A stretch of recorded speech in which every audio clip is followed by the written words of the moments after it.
Առաջին անգամ է Երևան ոտք դնում Ֆրանսիայի արտգործնախարար Ժան-Նոել Բարոն։ Քիչ առաջ, երբ վայրեջք էինք կատարում Արարատի հայացքի ներքո, մտածում էի, որ իսկապես ժամանակն էր, սիրելի Արարատ, ընդունել ձեր հրավերն ու այցելել Երևան։ Արարատից հետո հայոց ցեղասպանության մասին է հիշատակում ֆրանսիացի բարձրաստիճան պաշտոնյան։ Հավանաբար կասկած անգամ չունենալով, որ հայ գործընկերոջ համար այդ թեմաները կարող են տաբու լինել։ Շատ հուզումնալից է այս այցը, որովհետև այս տարի հայոց ցեղասպանության 110-րդ տարելիցն է։ Ինձ հուզում է նաև այն, որ քիչ հետո մասնակցելու եմ ֆրանսիացի ծովակալ Դարտիժ դյու Ֆուրնեի հիշատակին նվիրված միջոցառմանը։ Հարգանքի տուրք ենք մատուցելու Ֆուրնեի հիշատակին, որի ջանքերով փրկվել են Մուսա լեռան 4000 պաշտպանները։ Ընդամենը մի քանի րոպե առաջ Արարատ Միրզոյանը ասում էր, որ Հայաստանը հարաբերությունները կարգավորելու փուլում է Թուրքիայի հետ։ Մեր շուրջ խաղաղ եւ անվտանգ միջավայր ձևավորելը մեր տարածաշրջանը նկատեմ անմիջական հարաբերությունը Հայաստանի արտաքին քաղաքական գերակայություններից է, առաջնահերթություններից է։ Մենք նաև տեղյակ եք հարաբերությունների կարգավորման շուրջ խոսակցություն ունենք Թուրքիայի հետ եւ տրամադրված ենք ամբողջապես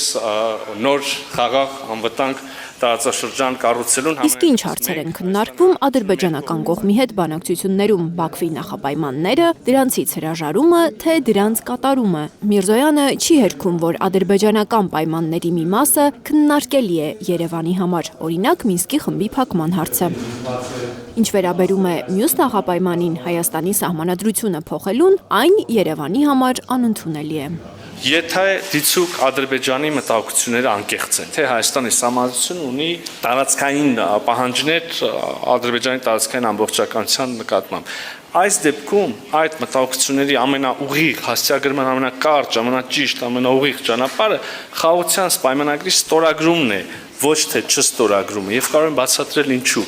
Այս պայմանագիրը ստորագրումից հետո մեր օրենսդրության պահանջների համաձայն պիտի անցնի վավերացման գործընթաց եւ առաջին հերթին պիտի դիմենք սահմանադրական դատարան,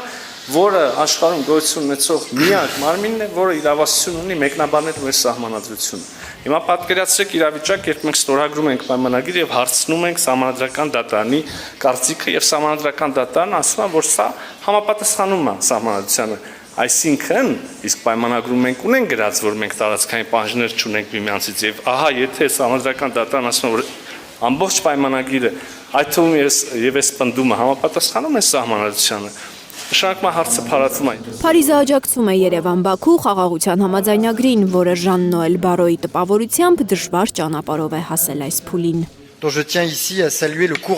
Ցանկանում եմ այստեղ ողջունել նաև վարչապետ Փաշինյանի համարձակությունը, ինչպես իմ գործընկեր Մարկո Ռուբիոն է ասել, ժամանակն է այն ստորագրելու եւ վավերացնելու։ Դրան են սպասում Ֆրանսիան, Միացյալ Նահանգներն ու Եվրոպան։ Եվս մեկ անգամ մեր աջակցությունն ենք հայտնում Հայաստանի սուվերենությանը, ինչպես նաև տարածքային ամբողջականությանը։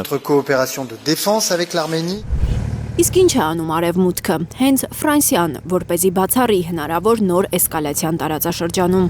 ԱՄՆ պետքարտուղար Մարկո Ռուբիոն նախորդ շաբաթ հայտարարել էր, որ Միացյալ Նահանգները հայ-ադրբեջանական հակամարտության լուրջ վտանգ է տեսնում եւ ակտիվ ներգրավված է կանխելու հնարավոր ռազմական բախումը։ Մի քանի շաբաթ առաջ լարվածություն նկատեցինք, զսպվածության կոչ արեցինք, որովհետև խաղաղությանն այսքան մոտ լինելուց հետո ողբերգական կլիներ, եթե այդ խաղաղությունը հարցականի տակ դրվեր բռնության պատճառով։ Մենք ցանկանում ենք, որ քաղաքական համաձայնության կարողանանք գալ եւ համաձայնագիրը ստորագրվի։ Հայաստանի եւ Ֆրանսիայի գլխավոր դիվանագետներն այսօր 3 փաստաթուղթ են ստորագրել, այդ թվում մտադրությունների մասին հռչակագիր, որը պաշտոնյաների խոսքով նախատեսում է ավելի սերտ համագործակցություն հայ-ֆրանսիական գերատեսչությունների միջև։ Ֆրանսիացի նախարարի պնդմամբ Փարիզը Գորիսում հյուպատոսական գործակալություն կբացի։ Լիլիթ Գասպարյան, Առաքել Օհանյան, Սմբատ Ասլիկյան, Հայլուր։